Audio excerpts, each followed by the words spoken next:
Hey, what's up, everybody? This is Charles the Bandsman, and welcome you guys to another episode of the DREAMERSPRO show. We cover everything from sports, hot topics, classic debates, entertainment. We give you guys a fresh perspective on things and how we see them. And today we got a great show for you guys. Before we get into it, please make sure you like the video and sub to the channel. Also, be sure to sign up to our free newsletter called Champions Digest. It's a free newsletter that we publish once a week. No nonsense takes on basketball in under 5 minutes every Sunday. Please make sure you sign up. We're trying to get to 1,000 members sign-ups by the end of this month. So make sure you guys go ahead and do that. And also make sure you follow me on Instagram. My handle is CTABANZ. Let's get into today's show here. So yesterday we did a live reacting to the news that Luka Doncic, Luka Doncic was actually, let me see if I can pull it up here. Luka Doncic, there was a report that he had personally made a request to, let me see if I can find it, Basketball Forever. Yes. So there was this post that was going viral yesterday that I want to show to you, and it says, Luka Doncic asked the Lakers to try and acquire Giannis Antetokounmpo. I can tell you that the Lakers inquired and Luka Doncic himself inquired, trying to see if the Lakers could work out a deal with the Milwaukee Bucks via Fox News, Lou Canellis, right? We did a show about that. You guys just see it here. You can see the image there. Great. So that was that when we were reacting to it. And yesterday we were going through some various scenarios of how that could happen. And I essentially said that I think that for that, I think that if Giannis were to move, the team that could probably get him the quickest would be the Knicks because of the salaries of Karl Anthony Towns, very similar to what Giannis is making. And then I think Karl is making 48, Giannis is making 52 or something like that. And of course they have other assets they could move quickly.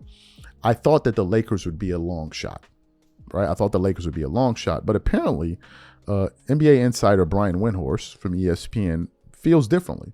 And he was basically on the Rich Eisen show where he was talking about how the Lakers could get Giannis if this was something that Giannis really wanted. But before we even get into what he had to say, today's video is brought to you by our sponsor, PrizePicks. PrizePicks is America's #1 daily fantasy sports with over 10 million members. PrizePicks makes it easy to get real money action on the sports and players you love. You pick more or less on at least 2 for a shot to win up to 100 times your cash. For example, this week I'm really looking forward to some of these upcoming games. This week I'm picking Stephen Curry for more than 29 points. I'm picking Kevin Durant for more than 27 points. I'm picking Giannis Antetokounmpo for more than 12 rebounds. And I'm picking Luka Doncic for more than 8 assists.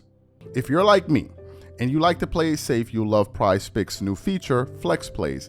It's the safest way to play. You can still cash out even if your lineup isn't perfect. Plus, you can double your money even if one of your picks doesn't hit.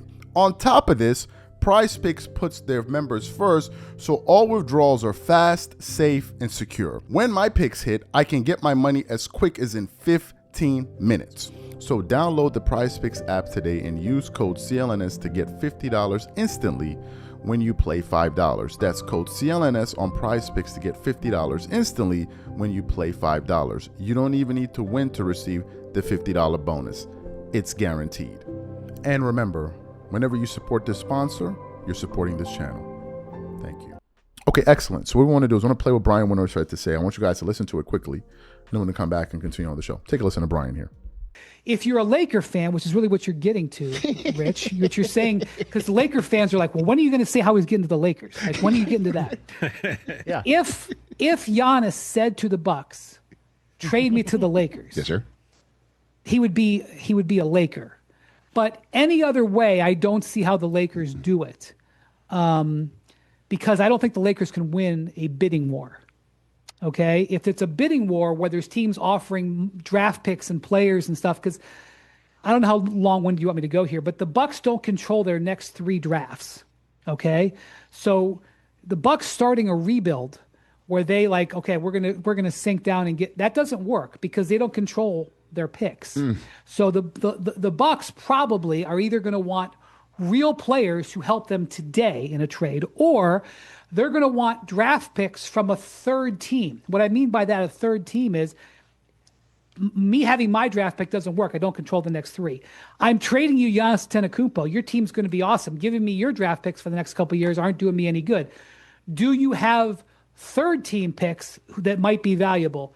And so these are all things that would be valuable. I don't think the Lakers have a package that can win out teams that have draft picks, have good players, and have third party. There's teams out there that are good teams that have third party draft picks that could offer. So I don't think the Lakers can win a bidding war. But if Giannis says, make me a Laker, yes, there's a deal there that could happen because the Lakers have a bunch of expiring contracts that I think could make it. But I do think it would be a bit of a journey to get there, but not impossible. Fantastic. So you heard what he had to say. What are my thoughts about this? Well, look, Brian didn't really explain it to me. And there's one aspect in all of this that still is not being accounted for. And that is, because you mentioned the Lakers have expiring contracts. That may be true, but the biggest expiring contract has a no trade clause. All right. So the Lakers are meant to get Giannis, even if Giannis said make the deal happen, or Luka said to make the deal happen, how's it going to happen? Are they going to gut their entire team, trade away Rui, Vanderbilt, all of these guys just to get Giannis Antetokounmpo and to play alongside a 55,000-year-old man? No. The problem is the Lakers do have an expiring contract in LeBron James. He's making $52.6 million. The problem is he has a no trade clause. And that is a very big roadblock.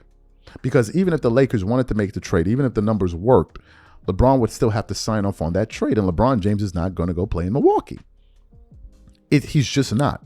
So unless you're telling me the Lakers want to get rid of all of their talent, you're talking about Rui, maybe Ayton. I don't know if they'll probably keep him, Gabe Vincent, Lavaria. You may throw in Dalton Connect or whatever it is just to get Giannis and then keep him with LeBron James. No, if I'm the Lakers, I'll just wait one more year. Right? I would wait until his contract expires. You have more free space, or wait till 2027 when he's a free agent and go get him. I still think that other teams are in better position to strike for Giannis. I still think the Knicks can do it. I still think maybe Miami Heat can be an option. You also have the Oklahoma City Thunder. People are talking about them. But the Lakers, I still think they're a long shot right now. I think in the future they can do it, which essentially is what the Lakers' plan has always been, which is to wait for the summer of 2027 to go make these moves. When you have Giannis, I think Nikola Jokic, some other big names that we have to go back and look at. So that makes the most sense. So even though Brian is saying that if you look, yeah, it sounds nice, but he hasn't really broken it down yet.